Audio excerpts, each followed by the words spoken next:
박민주는 어깨를 잔뜩 움츠린 채 제퍼슨 고등학교의 복잡한 복도를 걸으며 시선은 달아빠진 리놀륨 바닥에 고정한 채였다. 16살의 그는 키가 겨우 170cm밖에 되지 않았고 마른 체형 탓에 대부분의 사람들은 그를 약하다고 여겼다. 짙은 갈색 머리카락이 이마를 덮어 조용하지만 강렬한 갈색 눈빛을 가렸다. 전학 온 지 3주가 되었지만 여전히 초대받지 못한 대화 속을 떠도는 유령처럼 느껴졌다. 아침 종소리가 복도를 울리고 학생들이 1교시 수업을 향해 발걸음을 옮겼다. 민주는 낡은 가방끈을 더욱 꽉 쥐고 자신의 존재를 거의 인식하지 못하는 웃음소리가 가득한 10대들의 무리를 헤쳐나갔다. 오늘 하루만 버티자. 그는 펜실베이니아의 이 작은 도시에 온 이후 매일 아침 되뇌었던 주문을 다시 한번 되뇌었다. 오이쿠, 이게 누구야? 날카로운 칼날처럼 복도 소음을 뚫고 목소리가 들려왔다. 민준이 고개를 들어보니 최태준이 그의 앞길을 막고 서 있었고 그의 옆에는 늘 함께 다니는 무리가 있었다. 태준은 키가 188cm나 되었고 넓은 어깨를 가졌으며 도전을 받아본 적 없는 사람만이 지을 수 있는 자신감 넘치는 미소를 짓고 있었다. 그의 금발머리는 완벽하게 스타일링되어 있었고 값비싼 운동화는 무게 중심을 옮길 때마다 삐걱거리는 소리를 냈다. 그의 뒤에는 강민석이 손가락 마디를 꺾고 있었다. 그것은 불안한 습관이었지만 이미 위협적인 그의 체격을 더욱 무섭게 보이게 했다. 3명 중 가장 작지만 가장 잔인하다고 할 수 있는 고동현은 문제를 예고하는 듯한 웃음을 짓고 있었다. 캘리포니아에서 온 쥐새끼가 또 몰래 지나가려고 하네. 태준은 주변 학생들이 들을 수 있을 만큼 큰 목소리로 말을 이었다. 민주는 침착함을 유지하며 숨을 고르게 쉬었다. 그것은 그의 옛날 코치가 수없이 반복해서 가르쳐준 기술이었다. 침착하게, 대응하지 마, 그냥 지나가. 신뢰합니다. 그는 조용히 말하며 인간 장벽을 피해 가려고 했다. 태준은 몸을 움직여 그의 탈출로를 막았다. 어딜 그렇게 급하게 가시나, 김치찌개 씨, 새로운 친구들이랑 이야기하고 싶지 않으신가? 인종차별적인 발언이 민준에게 육체적인 타격처럼 느껴졌지만 그는 억지로 표정을 유지했다. 주변의 다른 학생들은 드라마를 감지하고 걸음을 늦췄지만 개입하려 하지는 않았다. 그의 영어 선생님인 박 선생은 코를 수업 계획에 파묻은 채 그의 곁을 지나갔고 주변에 고조되는 긴장을 전혀 알아채지 못했다. 수업에 가야 합니다. 민주는 속삭이듯 말했다. 민석이 더 가까이 다가왔고 그의 그림자가 민준의 얼굴을 덮었다. 뭐가 그렇게 급해? 잔디라도 깎아야 하나? 아니면 방과 후에 조경일이라도 있어? 웃음소리가 점점 늘어나는 구경꾼들 사이로 퍼져나갔다. 민주는 목덜미에서 열기가 올라오는 것을 느꼈고 무의식적으로 주먹을 쥐었다가 곧 정신을 차리고 억지로 힘을 풀었다. 3년간의 강도 높은 복싱 훈련은 그에게 대부분의 사람들이 상상할 수 없는 반사신경을 주었지만 그 3년은 또한 통제력을 잃었을 때의 파괴적인 결과도 가르쳐 주었다. 내가 왜 여기 있는지 기억해. 그는 이사하기로 결정한 날 밤 어머니의 눈물 젖은 얼굴을 떠올리며 생각했다. 지난번에 무슨 일이 있었는지 기억해. 내버려둬. 민주는 약간 날카로워진 목소리로 말했고 태주는 흥미로운 듯 눈을 가늘게 떴다. 오, 쥐새끼가 발톱을 드러냈네. 동현이 휴대폰을 꺼내 녹화하며 끼어들었다. 재밌어지겠는데. 태주는 민준의 가방을 잡아당겨 뒤로 넘어지게 했다. 교과서, 노트, 그리고 민준이 황금 트로피를 들고 두 손을 들어 승리한 순간을 담은 액자 사진이 복도 바닥에 쏟아졌다. 하지만 사진은 뒤집혀 있었고 승리의 순간은 보이지 않았다. 어이쿠, 태주는 걱정하는 척하며 말했다. 칠칠 맞기는. 민주는 무릎을 꿇고 미친 듯이 소지품을 모으면서 사진을 호기심 어린 시선으로부터 가리려고 애썼다. 몇몇 학생들은 흩어진 종이들을 아무렇지도 않게 밟고 지나갔고 돕는 것보다 수업에 가는 데 더 관심이 있었다. 트로피 사진은 눈치채지 못한 채 다시 가방 속으로 들어갔고 그의 비밀은 또 하루 동안 안전하게 지켜졌다. 그 패턴은 일주일 내내 계속되었다. 군의 식당에서 태주는 실수로 민준의 식판에 부딪혀 음식을 바닥에 쏟았다. 체육관 탈의실에서 민석은 민준이 옷을 잡으려고 할 때 락커를 쾅 닫았다. 자습 시간에는 동현이 감독 교사가 알아차리기에는 너무 조용하게 모욕적인 말을 속삭였다. 각각의 사건은 민준의 결의를 조금씩 갉아먹었다. 그는 2년 동안 주 챔피언십 타이틀을 획득하기 위해 모든 여가 시간을 기술을 완벽하게 하는 데 바쳤다. 그의 트레이너인 로드리게스 코치는 그를 천재라고 불렀다. 챔피언과 희망자를 구분하는 희귀한 조합인 속도, 힘, 전술적 지능을 갖춘 사람이라고. 그러나 그 힘은 세크라멘토에서 그의 인생을 거의 파괴할 뻔했다. 단 한 번의 주먹질이었어. 민주는 또 다른 잠 못 이루는 밤 동안 스스로에게 상기시켰다. 단 한 번의 통제력 상실, 그리고 모든 것이 바뀌었어. 기억은 반복되는 악몽처럼 재생되었다.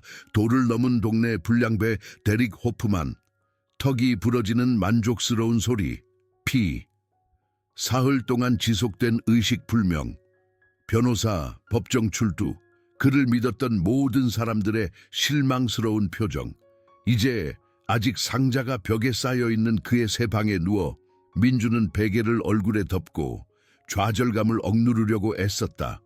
그의 어머니는 이 새로운 시작을 위해 모든 것을 희생했다. 그의 직업, 그의 친구, 그의 모든 삶을 희생하여 그가 주먹보다 나은 사람이 될 수 있도록 했다. 제퍼슨 고등학교에서의 4번째 주 동안 괴롭힘은 심해졌다. 태주는 민준의 수업 시간표를 알아냈고 최대한의 굴욕을 주기 위해 그의 등장 시간을 맞추기 시작했다. 화학 실험실에서 그는 실수로 민준의 실험을 엎질러 그에게 과제 점수 0점을 받게 했다. 수업 시간 사이 복대서 민석은 그의 어깨로 락커를 세게 들이받아 멍이 들게 했다. 야, 번개돌이! 동현은 만화 캐릭터를 흉내내는 목소리로 외쳤다. 솜브레로는 어디 갔어? 민주는 구석 테이블에 혼자 앉아 차분한 표정 속에 분노를 억누르며 샌드위치를 기계적으로 먹고 있었다. 그는 다른 학생들이 자신을 지켜보는 것을 느낄 수 있었다. 어떤 사람들은 동정심을, 어떤 사람들은 재미를 느끼고 있었지만 아무도 태준의 관심을 끌 위험을 감수하려 하지 않았다. 그의 미적분학 수업에 조용한 소녀인 김서연이 한번 그와 함께 앉으려고 했었다. 태준은 몇 분 안에 나타나 도우미와 어울리면 뭔가 옮을 수도 있다고 말했다. 그녀는 사과하는 표정으로 도망쳤고 민주는 보지 못한 척했다. 이것이 네가 받아야 할 벌이야. 어두운 목소리가 그의 마음속에 속삭였다. 이것은 네가 대릭에게 한 일에 대한 벌이야. 그러나 그의 코치의 목소리인 또 다른 목소리가 반박했다. 챔피언은 다른 사람들이 그의 가치를 정의하도록 내버려 두지 않아. 챔피언은 싸울 때를 선택하는 거야. 전환점은 비가 내리는 10월의 금요일 오후에 찾아왔다. 민준이 락커에서 물건을 챙기고 있을 때 태준이 그의 무리와 함께 나타났지만 이번에는 그들의 에너지가 다르게 느껴졌다. 더 집중적이고 더 위험하게. 야, 불법 체류자. 태준은 탈출로를 막으면서 말했다. 내 아버지가 너에 대해 흥미로운 이야기를 해주시던데. 민준의 피가 얼어붙었다. 태준의 아버지는 경찰관이었다. 그가 민준의 배경에 대해 조사했다면 알고 보니 너는 그냥 평범한 전학생이 아니었어. 태준은 주변의 관심을 끌기 위해 목소리를 높여 말을 이었다. 너는 작은 범죄자잖아. 그렇지? 폭행으로 지난 학교에서 쫓겨났잖아. 복도가 얼어붙은 것 같았다. 학생들은 평소보다 더 큰 문제가 발생하고 있다는 것을 감지하고 대화를 멈췄다. 더 많은 얼굴이 그의 쪽으로 향하면서 벽이 점점 좁아지는 것을 느꼈고 그들의 표정은 무관심에서 매혹으로 바뀌었다. 그건 민준이 말하려 했지만 태준이 말을 잘랐다. 내 아버지는 네가 어떤 아이를 병원에 보냈다고 하셨어. 맨손으로 거의 죽였다고. 태준은 물속에서 피 냄새를 맡은 듯 미소를 지었다. 그래서 이 조용한 쥐새끼 연기는 그건 네가 자신을 통제할 수 없는 폭력적인 괴물이기 때문이야. 민석은 다시 손가락 마디를 꺾었고 그 소리는 총소리처럼 울렸다. 그럴듯하네. 난 항상 그에게 뭔가 이상한 점이 있다고 생각했어. 그래서 여기로 이사 온 거야. 동현이 휴대폰으로 녹화하면서 덧붙였다. 네가 무고한 사람들을 때리는 일종의 정신병자이기 때문이야. 그 말은 민준에게 육체적인 타격처럼 느껴졌다. 주변에서 속삭임이 들불처럼 번져나갔다. 폭력적, 범죄자, 위험. 그가 탈출하려 했던 모든 것이 그를 따라다니며 변화하려는 사람이 아닌 괴물로 그를 묘사했다. 나는 민준이 다시 말하려 했지만 30쌍에 판단하는 눈빛에 그의 목소리가 갈라졌다. 왜 그래? 태준이 더 가까이 다가오며 압박했다. 고양이 혀라도 잘랐어? 아니면 또 다른 사람을 공격할 계획이야? 그냥 지나가. 민준은 스스로에게 말했다. 늘 그랬던 것처럼 그냥 지나가. 그러나 그가 떠나려고 몸을 돌리자 태준은 그의 어깨를 잡고 돌려 세웠다. 감히 내게 등을 돌리지 마, 이 폭력적인 쓰레기 같은 놈아. 뒤은 밀침은 특별히 강하지 않았지만 그것은 마지막 한 방울이었다. 민준은 뒤로 비틀거렸고 그의 가방이 다시 바닥에 떨어졌다. 이번에는 액자 사진이 리놀륨 바닥을 가로질러 미끄러져 모든 사람들이 볼 수 있도록 정면으로 떨어졌다. 사진에는 더 젊은 민준이 땀에 젖어 활짝 웃으며 거대한 황금 트로피를 들고 있었다. 그의 뒤에는 캘리포니아 주 복싱 챔피언십 라이트급이라는 배너가 걸려 있었다. 그의 코치가 그의 옆에 서서 두 손을 들어 축하하고 있었다. 태준은 몸을 굽혀 사진을 집어들었고 그의 표정은 혼란에서 두려움에 가까운 것으로 바뀌었다. 이게 대체 뭐야? 민준의 비밀이 드러났다.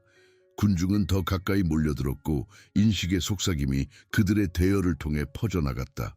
민석은 자신감 넘치는 자세가 흔들리며 사진을 자세히 살펴보았다. 동현은 녹화를 멈췄고 그의 평소의 미소는 사라졌다. 너 복서야. 군중 뒤쪽에서 누군가가 외쳤다. 주 챔피언. 또 다른 목소리가 사진 속 배너를 읽으며 덧붙였다. 태준의 얼굴은 창백해졌지만 그의 자존심은 그를 물러서게 하지 않았다. 모든 사람들 앞에서 몇 주 동안 이 역학관계를 구축한 후에 그래서 뭐? 그는 평소보다 더 높은 목소리로 말했다. 대단한 것도 아니잖아. 넌 스포츠를 위해 사람들을 때리는 거잖아. 그건 네가 정신병자라는 것을 증명할 뿐이야. 그러나 민주는 더 이상 듣고 있지 않았다. 그의 내면에서 무언가가 바뀌었다. 마치 댐이 마침내 무너진 것처럼 몇 주 동안 모욕을 삼키고 그가 이런 대우를 받을 자격이 있는지 의문을 품고 모든 사람들이 기대하는 괴물이 될지도 모른다는 모든 두려움이 완벽한 명확성의 순간으로 결정되었다. 나는 데릭 호프만의 피해자가 아니야. 민준은 깨달았다. 나는 박민준이야. 그리고 나는 내가 누구인지로부터 도망치는데 지쳤어. 그는 천천히 일어섰고 그의 움직임은 유연하고 통제되어 있어서 태준은 무의식적으로 뒷걸음질 쳤다. 변화는 미묘하지만 분명했다. 어깨를 펴고 턱을 들고 눈은 레이저처럼 강렬하게 집중했다. 세크라멘토에 대해 알고 싶어? 민주는 갑작스러운 침묵 속에서 또렷하게 울리는 목소리로 말했다. 내가 왜 여기로 이사 왔는지 알고 싶어. 태주는 용기를 유지하려 했지만 그의 손은 떨리고 있었다. 그래, 네가 왜 폭력적인 범죄자를 우리 학교에 들어오게 했는지 알고 싶어. 민주는 한 걸음 앞으로 나아갔고 태주는 자동으로 한 걸음 뒤로 물러섰다. 데릭 호프만은 불량배였어. 너처럼. 그는 몇 달 동안 내 여동생의 삶을 비참하게 만들었어. 그녀를 욕하고 밀치고 매일 밤과 후에 울게 만들었어. 또 한 걸음 앞으로, 또 한 걸음 뒤로. 어느 날 나는 집에 와서 그녀가 옷장에 숨어 있는 것을 발견했어. 대릭이 더 이상 말로는 충분하지 않다고 결정했기 때문에 멍투성이로. 민준의 목소리는 침착했지만 그의 눈은 통제된 분노로 타올랐다. 그래서 나는 대릭을 찾았고 내가 해야 할 일이라고 생각하는 것을 했어. 민석은 민준의 뒤에 서려고 했지만 민준은 부드럽게 몸을 움직여 세 명의 불량배 모두를 시야에 유지했다.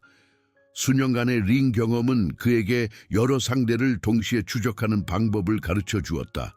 의사들은 대릭이 회복될 것이라고 말했어. 민준은 말을 이었다. 판사는 내가 소년원에 가는 것을 피하게 되어 운이 좋다고 말했어. 우리 가족은 내가 내 성질을 조절하는 법을 배울 수 있는 새로운 시작이 필요하다고 말했어. 태준의 등은 락커에 부딪혀 금속성 소리를 냈다. 그래서 네가 인정하는 거네. 넌 위험해.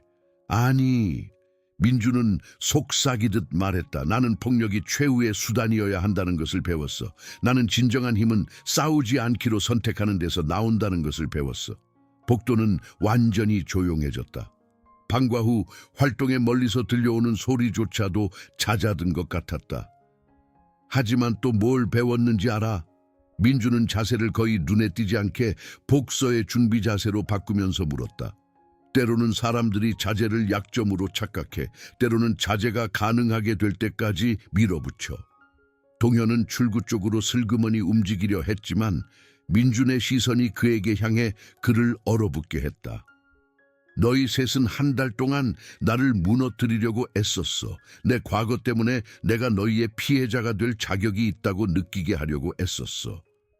민주는 손가락을 굽혔고 수많은 훈련 시간의 근육 기억이 되살아났다.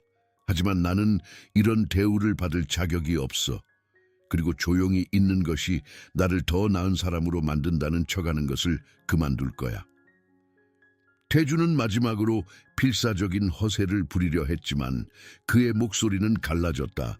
너희는 우리를 건드릴 수 없어. 네가 우리 중 누구에게라도 손가락 하나라도 대면 퇴학당할 거야. 체포될 거야. 네가 정신병자라는 것에 대한 모든 사람들의 말이 옳다는 것을 증명하게 될 거야. 민주는 그때 미소를 지었고 그 차가운 표정은 지켜보는 모든 사람들의 척추를 오싹하게 만들었다. 누가 너희를 건드린다고 했어? 누구도 반응하기 전에 민준의 오른손이 완벽한 제부로 튀어나와 태준의 코에서 정확히 2.5cm 앞에서 멈췄다. 그 움직임은 너무 빠르고 통제되어 있어서 몇몇 학생들은 숨을 헐떡였다. 태준의 눈은 자신이 얼마나 완전히 압도당했는지 깨닫고 공포로 커졌다. 그 펀치, 민준은 대화하듯 말했다. 대회에서 그것은 나에게 23번의 아마추어 경기에서 17번의 노크아웃을 안겨줬어. 내가 너를 다치게 하고 싶었다면 너는 이미 의식을 잃었을 거야. 민석이 움직이기 시작했지만 민주는 부드럽게 몸을 돌려 그의 왼손이 민석의 관자놀이 바로 앞에서 멈추는 훅을 만들었다. 매일 3년간의 훈련, 하루에 2시간, 일주일에 6일, 스피드 드릴, 파워 콤비네이션, 발놀림 패턴. 그는 다시 몸을 돌려 이번에는 동현을 마주보고 그의 오른손은 번개처럼 빠른 어퍼컷으로 움직여 동현의 턱에서 머리카락 한 올 차이로 멈췄다. 캘리포니아주 챔피언십은 단순한 지역 토너먼트가 아니었어. 그것은 진짜였어. 올림픽 훈련 프로그램의 스카우트들이 지켜보고 있었어. 민주는 뒤로 물러섰고 그의 손은 옆으로 떨어졌지만 그의 자세는 여전히 웅크리고 준비되어 있었다. 자, 여기서 무슨 일이 일어날지 알려줄게. 너희 셋은 걸어서 떠날 거야. 너희는 나를 괴롭히는 것과 관련이 없는 새로운 취미를 찾을 거야. 그리고 내가 너희 중 누구라도 이 학교의 다른 사람을 괴롭히는 것을 발견하면 우리는 매우 다른 종류의 대화를 나누게 될 거야. 태준의 얼굴은 창백에서 녹색으로 변했다. 너는 우리를 협박할 수 없어. 나는 너를 협박하는 것이 아니야. 민주는 침착하게 대답했다. 나는 너를 교육하는 거야. 위험한 사람과 훈련된 사람 사이에는 차이가 있어. 나는 3년 동안 사람들을 다치게 하는 방법을 배웠지만 또한 3년 동안 하지 말아야 할 때를 배웠어. 그는 가방과 흩어진 소지품, 챔피언십 사진을 포함하여 집어들었다. 선택은 너희에게 달려있어. 다시 나를 밀어붙이고 내가 실제로 얼마나 많은 통제력을 가지고 있는지 알아내. 아니면 그냥 떠나서 그 한계를 시험하지 마. 침묵은 몇 시간처럼 느껴질 정도로 길게 이어졌다. 마침내 태주는 불안정한 다리로 락커에서 몸을 일으켰다. 이건 끝이 아니야. 그러나 그가 그렇게 말할 때조차도 모두가 그의 목소리에서 패배를 들을 수 있었다. 민석과 동현은 그를 옆에서 지지하며 복도를 따라 후퇴했고 그들의 평소의 거들먹거림은 어깨 너머로 불안하게 힐끗거리는 시선으로 바뀌었다. 군중이 흩어지면서 그들의 뒤를 쫓아 속삭임이 들려왔고 민주는 누군가가 그의 어깨를 만지는 것을 느꼈다. 그는 몸을 돌려 그의 미적분학 수업의 소녀인 김서연이 서 있는 것을 보았다. 정말 놀라웠어요. 그녀는 부드럽게 말했다. 하지만 괜찮아요. 거의 그럴 뻔했어요. 그랬어. 민주는 인정했다. 잠시 동안 나는 그들에게 3년간의 훈련이 무엇을 할 수 있는지 정확히 보여주고 싶었어. 하지만 그건 내가 더 이상 되고 싶지 않은 모습이야. 서연은 그의 얼굴을 주에 깊게 살폈다. 어떤 사람이 되고 싶어요? 민주는 어머니의 희생, 코치의 가르침, 그리고 그를 이 순간으로 이끈 긴 여정에 대해 생각했다. 중요할 때만 싸우는 사람, 단지 다치게 하는 대신 사람들을 보호하는 사람. 제퍼슨 고등학교에 대한 소문은 들불처럼 퍼져나갔다. 월요일 아침이 되자 민주는 자신의 사회적 지위가 완전히 바뀌었다는 것을 알게 되었다. 몇 주 동안 그를 무시했던 학생들은 이제 복도에서 존경스럽게 고개를 끄덕였다. 다른 사람들은 그의 복싱 배경에 대해 진정한 호기심을 가지고 그에게 접근했다. 태준, 민석, 동현은 평소의 사냥터에서 눈에 띄게 사라졌다. 그들이 나타날 때에도 그들은 훨씬 적은 자신감으로 움직였고 종종 민준의 길을 피하기 위해 우회했다. 역학관계는 영구적으로 바뀌었고 모두가 그것을 느꼈다. 점심시간 동안 서연은 민준에게 그녀의 테이블로 오라고 손짓했고 그곳에는 다른 학생들이 모여 있었다. 그가 다가가자 그들은 모두 한 번 이상 표적이 되었던 사람들, 조용한 아이들, 다른 사람들, 자신을 보이지 않게 만드는 법을 배운 사람들이라는 것을 깨달았다. 저희는 이야기하고 있었어요. 민준이 자리에 앉자 서연이 말했다. 또래 중재 그룹을 시작하는 것에 대해요. 아시다시피 괴롭힘에 대처하는 아이들을 위해서요. 민준은 눈썹을 치켜 올렸다. 그리고 너희는 폭력적인 전 복서가 중재를 돕기를 원해. 저희는 너무 밀려나는 것이 어떤 기분인지 이해하는 사람이 필요해요. 말더듬이 때문에 괴롭힘을 당했던 2학년 김동현이 말했다. 그들이 그가 되기를 원했던 사람이 되지 않기로 선택한 사람이요. 그날 오후 민주는 징계상의 이유가 아니라 갈등 해결에 대한 그의 독특한 관점에 대한 대화를 위해 윌리엄스 교장실에 있는 자신을 발견했다. 교장은 금요일 사건에 대해 듣고 민준의 영향력을 건설적인 방식으로 활용할 수 있는 방법을 논의하고 싶어 했다. 이 문제의 양면에 대한 경험이 있다고 들었습니다. 윌리엄스 교장이 조심스럽게 말했다. 민주는 고개를 끄덕였다. 저는 너무 밀려난 사람이기도 했고 밀어붙인 사람이기도 했습니다. 어느 쪽도 좋지 않았습니다. 그 경험을 공유하는 데 관심이 있으신가요? 저희는 위기에 처한 아이들과 공감할 수 있는 학생 멘토를 찾고 있었습니다. 제퍼슨 고등학교에 도착한 이후 처음으로 민주는 누군가가 그를 그의 과거 실수나 폭력 가능성 이상으로 보고 있다고 느꼈다. 그러고 싶습니다. 그는 말했다. 세크라멘토에서 제가 선택한 것보다 더 나은 해결책을 찾도록 사람들을 돕고 싶습니다. 가을이 겨울로 바뀌면서 민주는 놀라울 정도로 쉽게 새로운 역할에 적응했다. 또래 중재 그룹은 5명에서 20명 이상으로 늘어나 일주일에 2번 만나 갈등 해결 전략에 대해 논의했다. 민주는 자신의 복싱 훈련이 다른 사람들에게 규율, 통제, 참여 시기 선택에 대해 가르치는 데 잘 적용된다는 것을 알게 되었다. 태주는 12월에 체육관 밖에서 1학년 알렉스를 궁지에 몰아넣어 자신의 이전 지위를 되찾으려는 마지막 시도를 했다. 그러나 그가 그 소년의 가방을 잡기 전에 민준이 모퉁이를 돌며 나타났다. 여기 무슨 문제라도 있나? 민준은 조용히 물었다. 태준의 얼굴은 두려움, 분노, 체념 등 다양한 감정을 거쳤다. 마침내 그는 알렉스의 가방을 놓고 뒷걸음질 쳤다. 아무 문제 없어. 태준이 걸어가는 동안 알렉스는 명백한 안도감으로 민준을 올려다보았다. 고마워요. 그가 뭘 하려는지 몰랐어요.